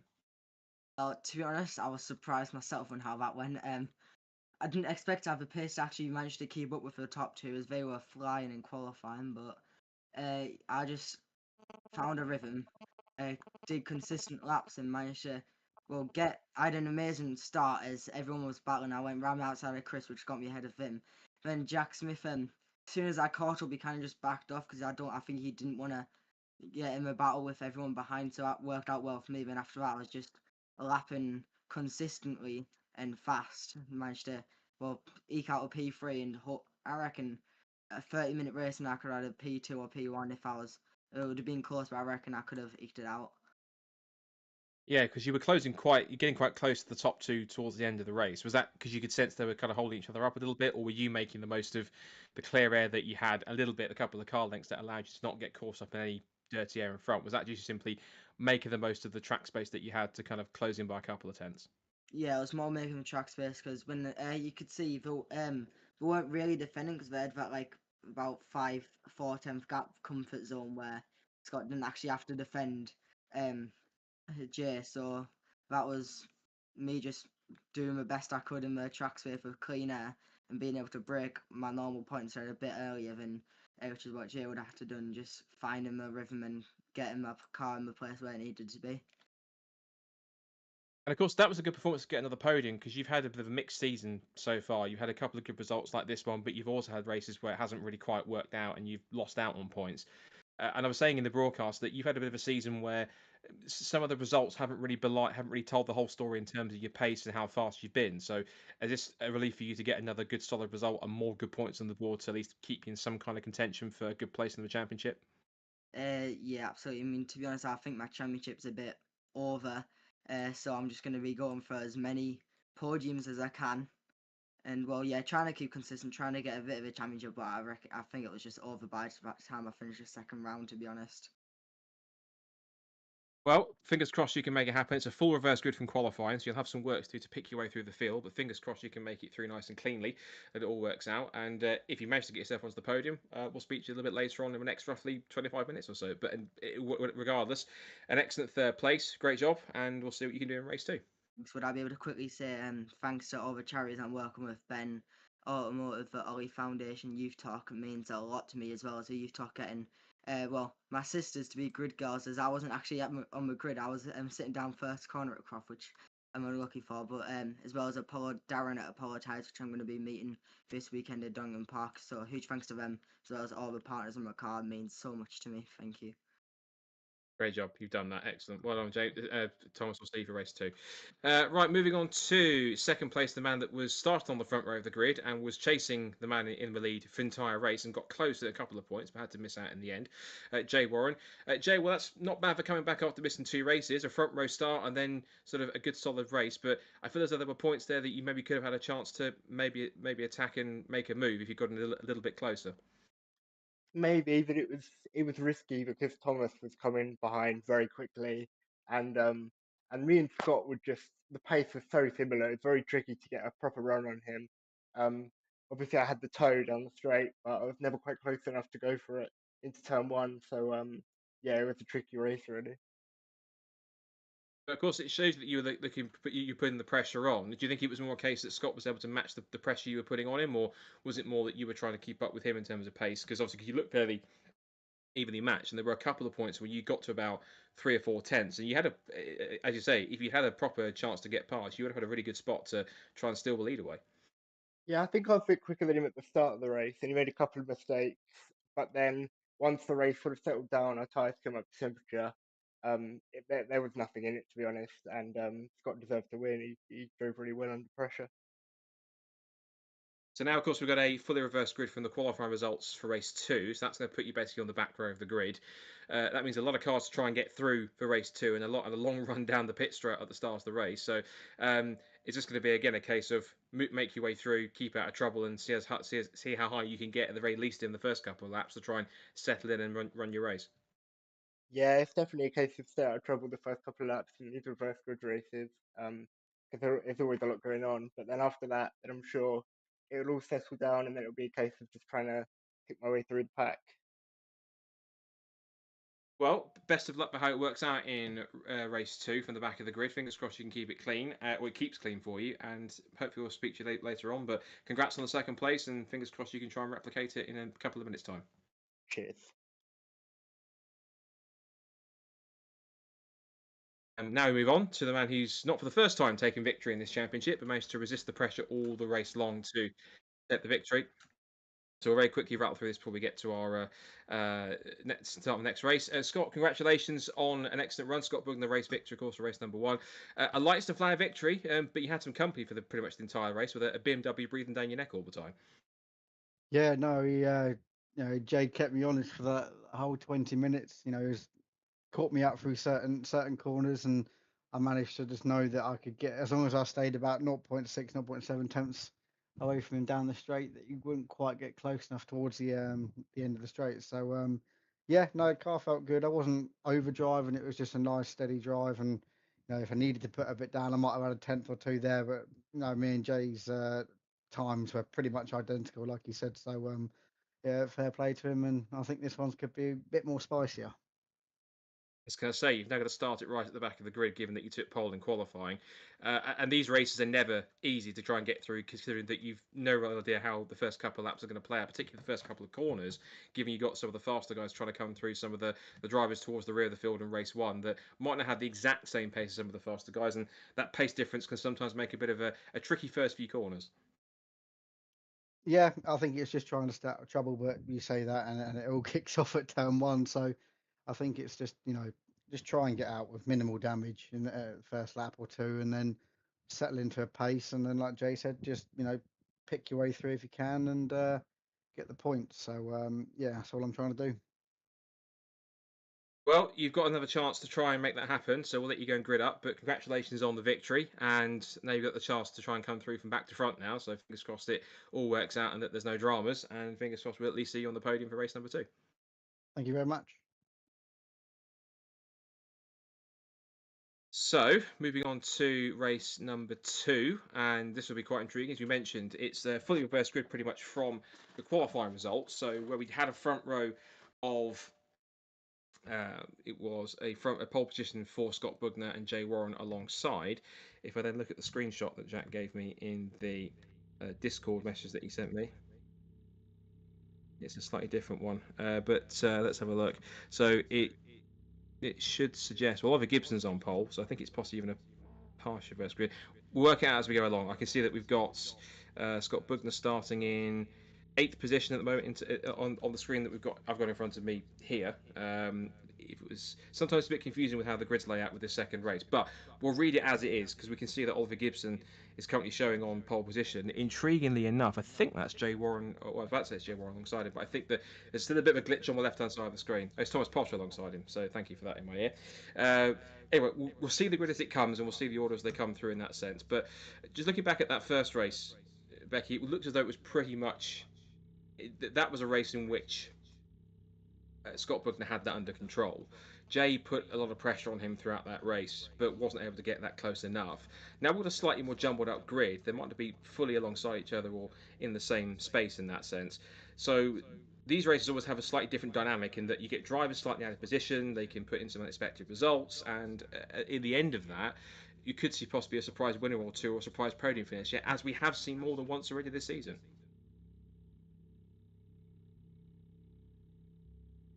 Just extra into the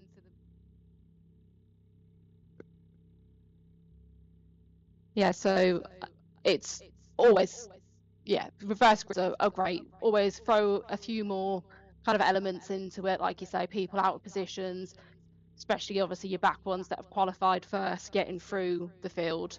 So it's who's going to come out on top of that the soonest, who can then start getting more of a gap on them.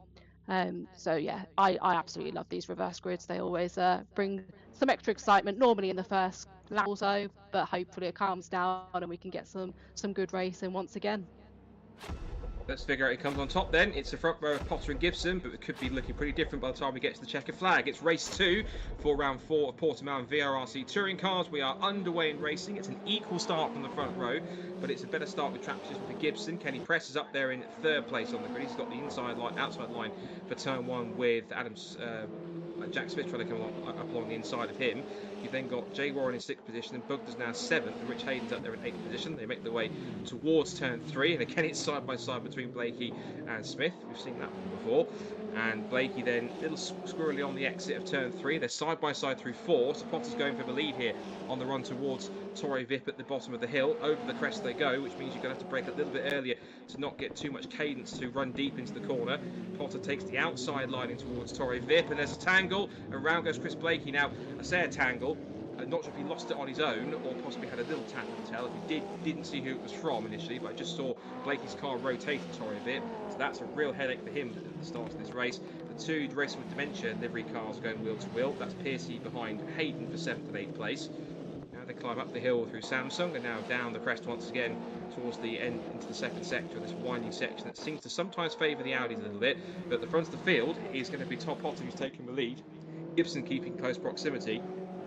And these two, now they have track position, Becky, could be the ones that could run away with this, unless the cars behind, which are the likes of Warren, Press and Bugner, can not fight amongst each other and get back on their tail within the next couple of laps.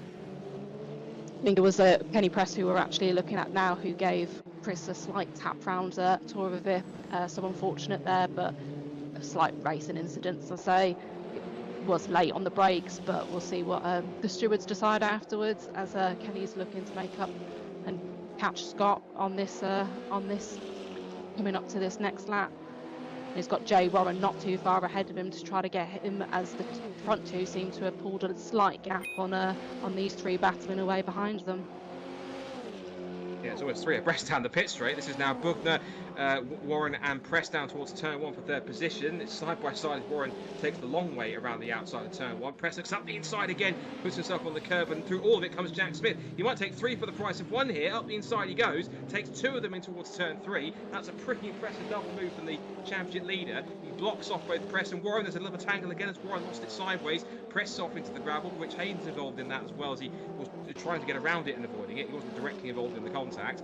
Through comes Andy Carroll up into 7th place. Jay Warren's down to 8th as a result of that. Walton and Blakey are now going, Walton and Hayden going at it for 8th position, and Hayden's got track position on the inside line. So in the space of about a few corners there, Becky, it's absolutely exploded in this race, and there's still plenty of time to go.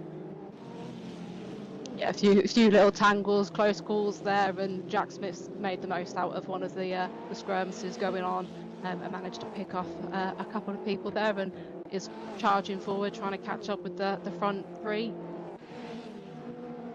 So we're coming to the end of lap number 2, and still the battles keep on raging. A couple of seconds up the road, we can see that these two are still up in the mix at the front of the field. Potter versus Gibson, and again the gap is static at about half a second or so, as it was before. So as it was between Bugner and Warren in race 1, already they're settling into a quite consistent gap at the front here. And again, Bugner in 3rd place, he's about 2 seconds back, but he has managed to quickly work his way through and get himself into 3rd position. Jack Smith was up to 4th after all that antics in the first couple of corners. We come out over the crest and onto the pit straight. There's Jay Warren being chased down by Andy Carroll. Hayden still 8th, Walton 9th, and Blakey's in 10th, followed by Page, Potter, Jones, and Kent Press, who's dropped right down to 14th. So after the nudge he had with Jay Warren, the two cars seem to just come together. It was Press who came off the worst of that one. Whether there was anyone at fault, we'll leave it to the clerk of the course, the stewards, to have a look at it afterwards and decide. But we can only say what we see, and we saw the two cars get a little bit too close to call as Andy Carroll puts it on 2 wheels in through turn 3, somehow survives, and Rich Hayden goes up the inside and actually loses the back end. He was trying to get the inside line to get past Carroll as he recovered, but has looped it in the middle of the road, quickly does a complete 360, and he was doing that just in the path, I think, there of John Jones, and he must have had a heart attack coming over the crest, Becky, thinking he's got a sideways BMW in front of him trying to recover.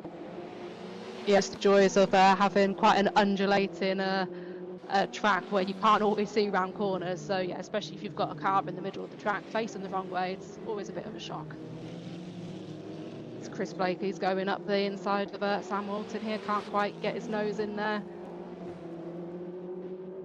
Trying though, pulling his nose up, but he can't quite make that one stick, so Blakey's further back. And Blakey not in that top 5 position that he was hoping to be in this second race. He's got to work a little bit harder, try and pick his way back up the order.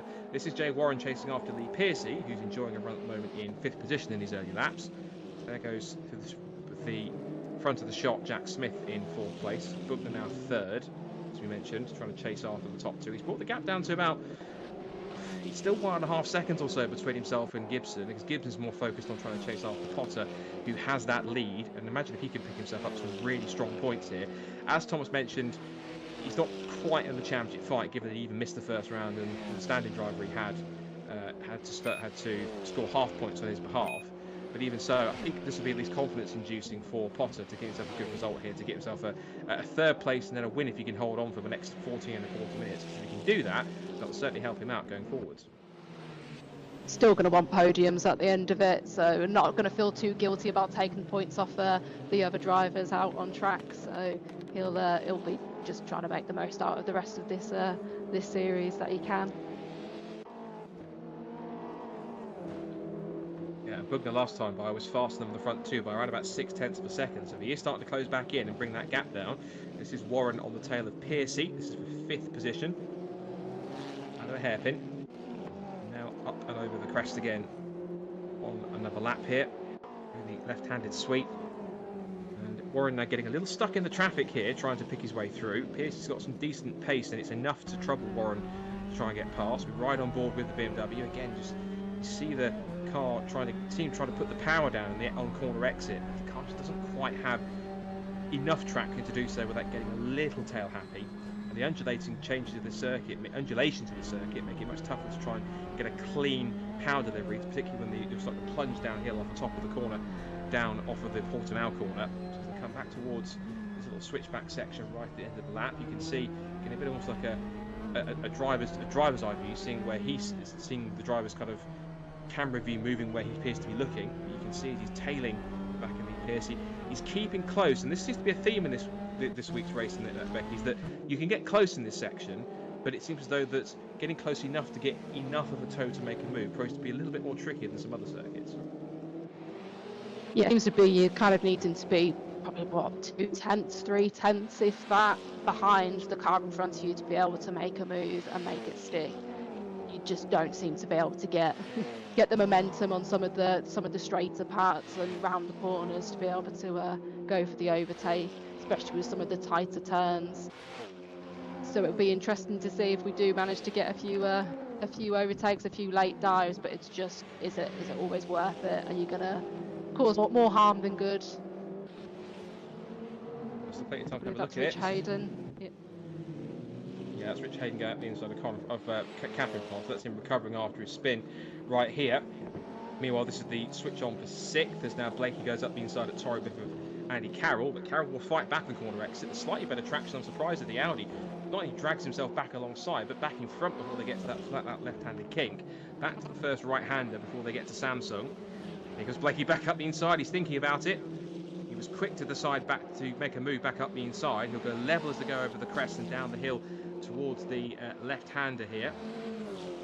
Through they go, flat out through the Craig Jones corner, and now up the hill towards this double apex right-hander of Portimao. Closes up on the second one, a tighter line. Blakey's got track position and the place to go through, so he's now back up into 7th place. And Andy Carroll's down to 8th, and also James Page isn't too far behind in P9. He wants to try and get himself at least a place higher in the top 10. If he can play his cards right, Becky, there might be a chance he can pick his way through if he's close enough to get a toe down the pit straight. Yeah, no, but prime position there, just on the back of these two, hoping that again maybe one of them makes a little bit of an error, goes a little bit wide and creates an opening for him. It just seems like it just needs to be slightly closer to be able to make those moves. As we've got Jay Warren's now setting the fastest lap. Yeah, Warren does set the fastest lap of the race, down in 5th position. Doesn't matter though, with the clear track he's got, it's certainly helping. Page is putting the pressure on to Andy Carroll to try and pick up 8th place if he can. As they come out of turn 3. And back through 4 again.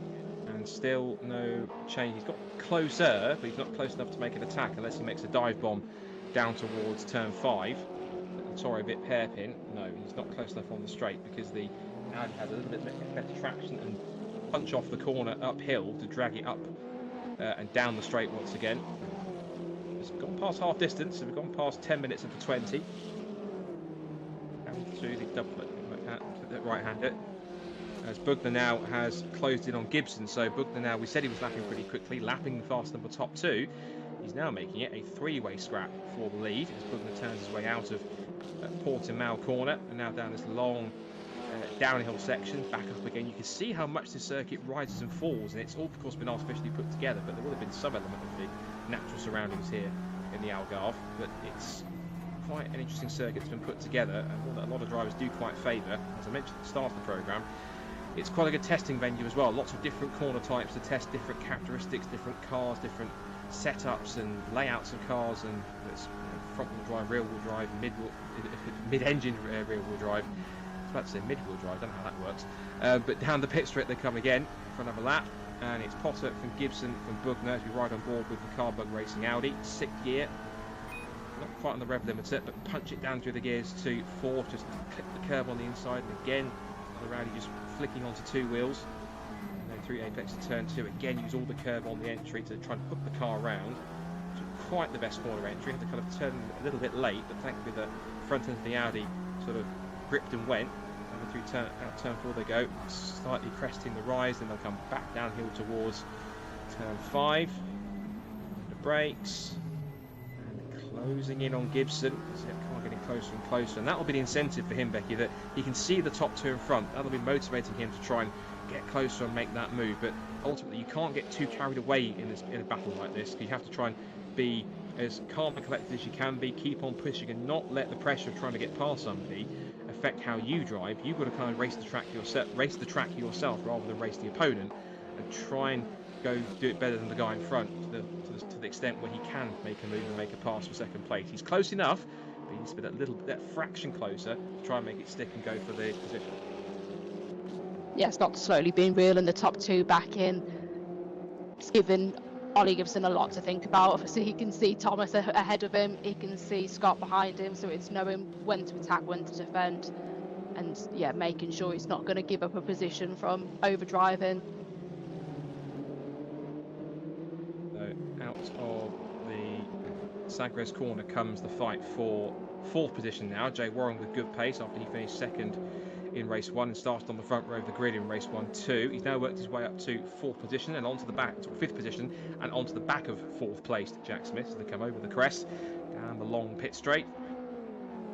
But again, he's in that toe, but not close enough to get a real latch on to try and drag himself alongside. He used to be, I'd say, half a car length at least closer to try and take full advantage of that. Out through turn 1, flat out through turn 2. Use all the curve to give you that leverage and that turn in for 3. Brakes a tiny bit later, but he managed to get the car anchored up in time. He's pretty close now through 4, so it's a good run here. Is he going to be close enough to make a dive? It might still be a tiny bit ambitious, but he might think about it. Down towards Torre Vip hairpin they go. He certainly thought about it. He ever so slightly put himself into Smith's mirrors. Might look for the up and under out of Torre Vip here through the left-hander. Piercy's back in 6th position, a few seconds back. He might be watching this up the road, wondering if anything may happen to give him a free pass into a top 5 place. But interesting to see, Becky, there's plenty of different battles here. Possibly some drivers who are battling with others they might not have done either so much or not even before. So there could be quite a lot of learning and finding out here about different drivers that haven't raced others too much, and possibly seeing how they race, how they drive, and also how they can try and suss them out for a move. Yeah, learning how they're racing, just know when to go for an overtake and when to make a move, or just actually pick up some tips and think, oh, actually that's an interesting line they might have done there. I'm going to try that next time and see if that gains me a bit of time to close that gap and beat them at their own game. Certainly was trying to do that. And as they come out of the second to last corner, this is pretty much the closest battle we've got on track. And Warren, I think, is a tiny bit closer. As we look to it, there's a tiny bit closer, but I don't think, again, he needs to be another almost half a car length closer to almost be sort of in that real sweet spot to get the slipstream down the pit straight towards Turn 1. It'll be close enough. It'll be looming large in Jack Smith's mirrors, but there's not enough to make that move. As Warren here looks for another position, a little further back, that's James Page chasing after Andy Carroll. That's for 8th position. He gets close, and Andy Carroll didn't get the best exit through 1 and through 2, so that's put Page right onto his rear wing as they come into the braking zone for 3. The BMW closing up now on the Audis. They sweep down to 3, climb up the hill through 4, and now the sprint towards the Toro Vip hairpin. Just ahead of them is Chris Blakey in the BMW. He's a little distance 7th position in this race. This is the fight for 8th. The brakes they go. Nice neat trail braking through there as they carry the speed all the way through the hairpin, back out the other side. There's still 4.5 minutes to go in this one. If we go a little further forwards, this is Buckner now who's on the tail of Gibson. And interesting enough here, Becky, Potter's found some pace to get away from Gibson here, and now it's Gibson going from the hunter, going for the lead, now to the hunted, having to defend from 3rd place man Buckner, who's on the prowl with about just over 4 minutes to go. Yeah, but a couple of laps ago, Gibson seemed to close the gap to Potter again and was trying to make a move that way. And now it seems, like you said, he's dropped back a bit because he's got Scott there, causing a bit of worry, a bit of stress probably. We're seeing him so close behind, but again, it's just being close enough. Like you're saying, it's just needs to be. Basically, looks like you're going to need to be on everybody's bumper if you want to make a move around here. And the also thing you've got to remember, a lot of the times we've got quite a lot of sweeping rights, but you seem to go around these rights and then you've got a left coming up. So you've had the inside line on one corner, you've probably got the outside on the next couple of ones. So it's working out where those positions again you're gonna make them, and you're gonna make them stick without losing it again. Maybe around the next one, as we've got. I think Jay Warren was challenging Jack Smith there, and Jack Smith has managed to just hold his position in P4. And Warren now is trying to really put the pressure on, as you said. You're absolutely right. Smith is the one who doesn't normally get put under pressure for position, but he's now having to try and defend from Warren, who is as close as he's ever been. I've sensed there could be an attempt for a dive here if he decides to go late on the brakes of Toro Vip. He thought about it. He just darted out for a split second, put himself into the mirrors of the championship leader. Out of Toro Vip they go, climbing back up the hill once again. And this is now Warren putting on more pressure onto the back of Smith here than he ever has before. Is he brave enough to go up the inside at Samsung here? They both take exactly the same line turning in. Nicely leveraged. Might be a little twitchy on the power for the BMWs as they try and scrabble for traction. And not too far up ahead, you could see it was pretty close nose to tail again for Gibson versus Buckner. So you can see plenty going on here between these two. In fact, we can see picture in picture. So we're looking at this fight here for 4th place between Smith and Jay Warren, who we're immediately looking at. You can see in the inset picture on the left-hand side, that is the fight going on between Gibson and Buckner. The Audi on board showing him as he chases his way out to the final couple of the corners to end another lap. As we see Warren again getting close, and this is as close I think he's ever been, so I'd be surprised if he doesn't go for a move here. If the traction's good off the corner, I think there's every chance he will go for a pass here down towards turn 1. He can stick here out of Sagres corner all the way through Gelb.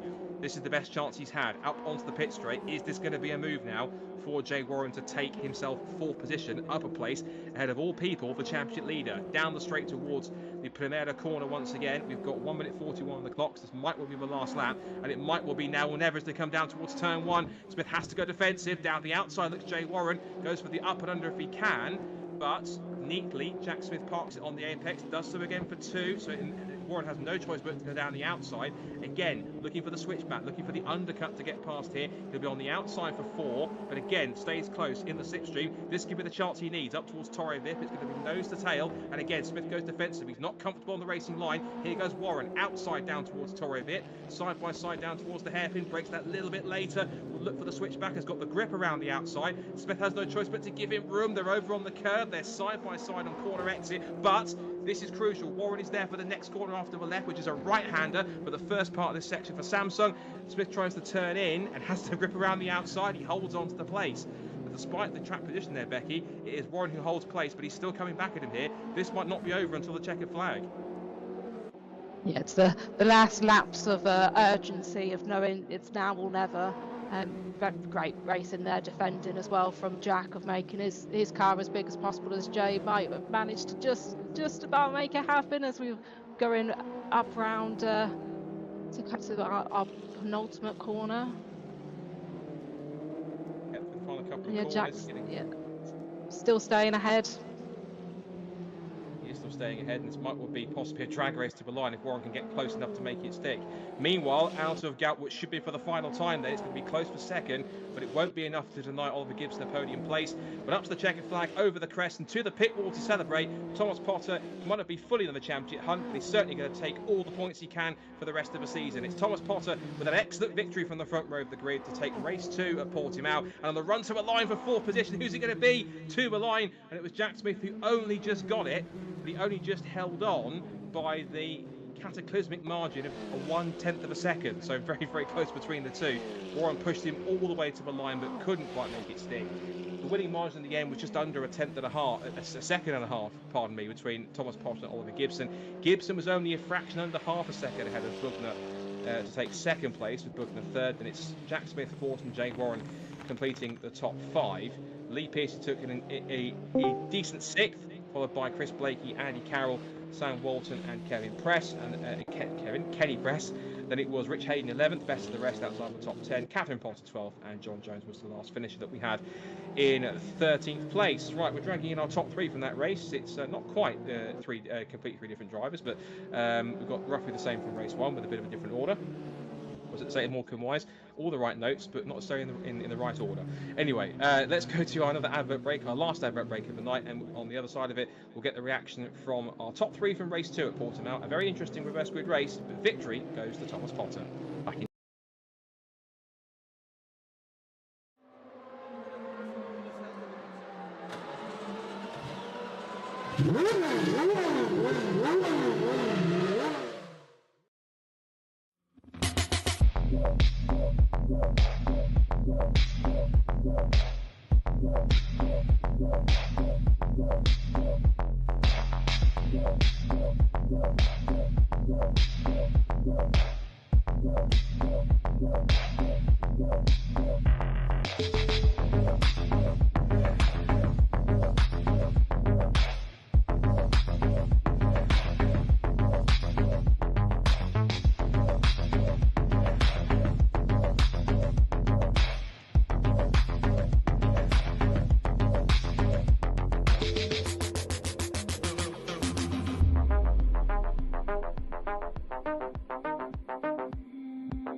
There we go then. Race 2 complete. Lots of action towards the end, particularly the last couple of fights in the last couple of laps.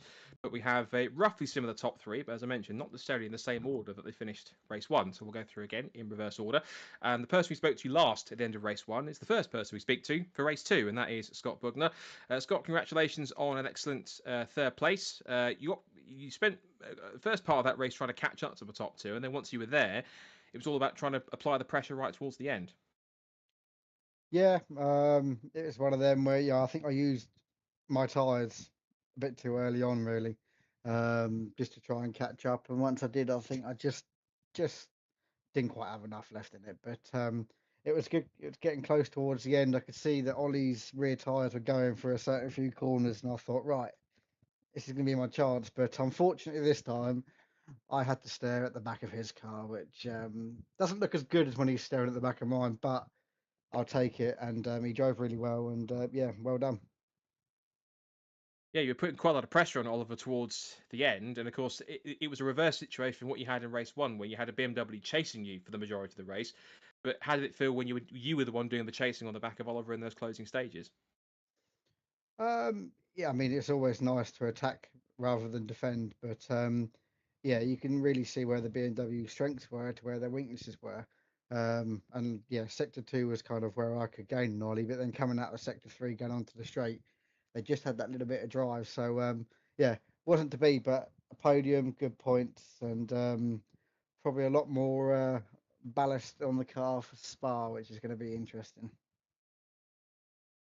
Well, speaking of Spa, again, each different circuit seems to provide its own very unique challenge in itself, and Spa is one of the most challenging ones out there. What are you anticipating from that round as we now go into the second half of the season, where results are going to be even more crucial now, and every single point is really going to count. Are you expecting Spa to be a challenge for the Audi, or do you think it's going to be one of the circuits where it could potentially suit it? I mean, I'm kind of hoping it's going to be sort of similar to this track. It's got some undulation, it's got some hairpins, it's got some fast corners. So yeah, I think it's going to be quite similar. But hey, anything will go. And like I said, I'm probably going to have a little bit more weight on the car this time, so that's not going to help me. So leaving things out. So and I'm sure Mr. Jack Smith and Ollie and Jay will have something to say about that and keep me on my toes. So yeah, hopefully the second half of the season is just as close and just as good as the first half. And I think there's a handful of points in it. So yeah, long may it continue. Yeah, and just a final point as well. It's an interesting point that you touched on is that you've actually taken quite a few points out of some of the other contenders, your own teammate and the two DK Power BMWs, apart from Oliver coming finishing ahead of you in second place. That's got to feel like a really solid evening's work and winning the third place to put yourself right in contention for the championship. There was 9 points between the top four between the four of you, but that feels like it's possibly changed the dynamic of the championship a little bit more. Now you've got the second half of the season coming up.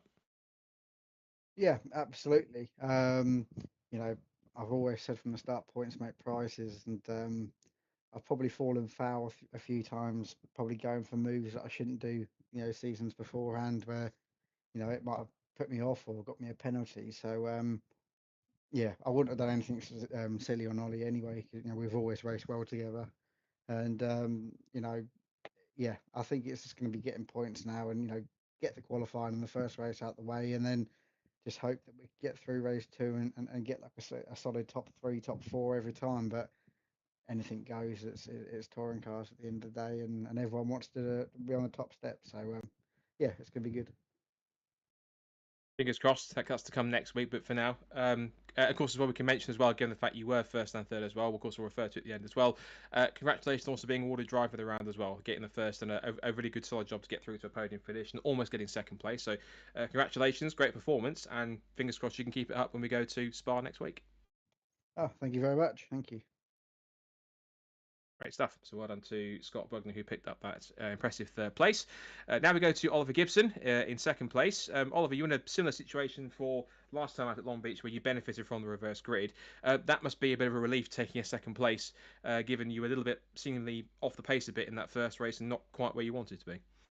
Yeah, I mean, just to be on the podium is quite mega around here. I was hoping for a top 5 in that second race and obviously got second in the end. But yeah, just it was so hard to get grip to turn in, and I had so much rear locking in the I don't know what turn in. There's a blind right-hander going uphill, just kept rear locking in the last few laps. I was praying that Scott wasn't going to try and sneak up the inside, but yeah, it's been a bit of a struggle this week. Jack struggled as well. I don't know if it's set up ballast or just us, but hopefully that doesn't happen again because that first race was not fun. But yeah, happy to get that second place because definitely needed it after that first race for the points.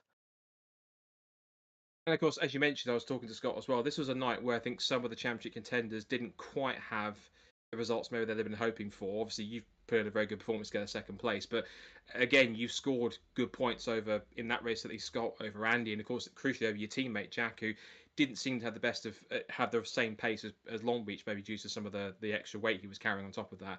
So is this going to be one of those races where you might look back and think that you managed to score good points over the others and could be crucial going forwards when we have the second half of the season kick off next week? Yeah, I think I'll look back on it as a job well done, especially the second race. The first race, there's bits that I could definitely improve on. The start was not great. That first lap, lost a few positions. I was a bit disappointed about, but it's damage limitation. I think was this round, and I think I've done all right. I think this is 36 points this round. I think it's only 2 less than my worst round, so that's all right. And yeah, damage limitation is all I was hoping for today, and I've managed it. So yeah, I'll look back on it as a job well done. Just need to improve that race 1 start. But yeah, hopefully I won't be in the midfield next week, and we'll try and get back on the pace. Speaking of next week, also again, another circuit that's vastly different from the other ones that we've raced at before so far this season. Spa-Francorchamps, one of the world's best circuits, one of the most challenging circuits that you'll find out there. What are you expecting from this round? Do you expect the BMW to come good here and possibly have an advantage? And is it a circuit that you feel you're going to be confident at getting a good performance in, particularly when you are in that top four of the championship and needs to score as best as they can to stay in contention? I would hope the BMW's good round there. I thought it was going to be good this week, but I mean, to be fair, the BMW did win a race and get 1-2 in the second race, so maybe not as bad as I thought it was. But yeah, I'm hoping Spa suits this car. It should do, and obviously the first lap's going to be very important because who knows what could happen at Spa. And then for me, it's just a hit or miss, really. It depends what car I'm in. Sometimes it's great and really good, and then other times it's the worst thing I've ever experienced. So fingers crossed in this it's all right. I don't think I've ever tried it in this, so it'll be fun to experiment. But yeah, fingers crossed it all goes well and we're not we're not as slow as we were this week. Yeah, well, fingers crossed, considering the championship fight is only going to hot up going for the next four races. Of course, you get every point you can get, and you did manage to get that tonight with the second place, so that's a silver lining for a tough first race.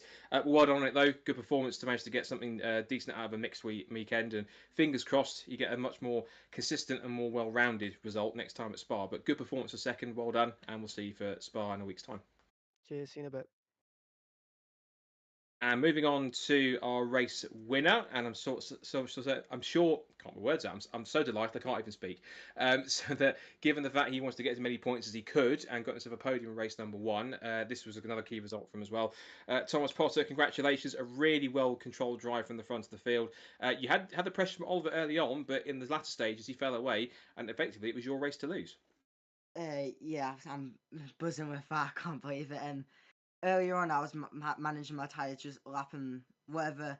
Well, it's weird to say now. Whatever Ollie did last lap, I was made sure I went a bit faster next lap so I can just keep the gap. Then I saw Scott gaining and gaining. I was like, that Audi is pretty fast through the first and second sector. Gonna have to pick up the pace a bit, so that's what I did. And then made a few mistakes where the BMW definitely wasn't the fastest through the second last corner. When you go a bit wide on the BMW, the back end just steps out. Did that one or two times, which lost me a lot of time, but overall I reckon I could have had that. I think I would have had that race under control no matter what. You mentioned that obviously in that first race that you feel as though that you kind of quite far away in the championship now, but obviously we've got still there's four more races to go, and yes, regardless of it being a reverse grid race or not, that's still a very solid performance and one that will stand out from the season. Given that you've been, as I mentioned, you've been consistently quite quick when everything's gone right. You just had a couple of occasions where it hasn't quite worked out in terms of luck or pace in some cases. I think there's every case to make that if you keep on racking up good results throughout the rest of the season, there's no reason, I don't think, why you couldn't be in contention to at least get yourself a really solid top five. There's still a lot of season still to go here. Yeah, actually, looking back, I did only just realise there's four more races. I'm used to the minis where there's only two left, so that's probably why I thought I couldn't have it. So, yeah, who knows, if I do keep racking up these positions, I reckon I might actually have a chance of a podium even, depending on the other drivers' results. And of course, now, as I mentioned to the other two drivers, next up, as I mentioned, one of the best circuits in the world in Spa-Francorchamps. I'm not sure how much you rate it, how much you enjoy racing or driving on it, but again, there's another potential there to get another solid, a good result, whether it is reverse grid or not. What are you expecting from Spa with the BMW? And everyone wants to win and get good results, but at the very least, what would you be satisfied with coming away from that next week? I'd be satisfied with another podium, but around Spa, I've always loved that track. Especially was it?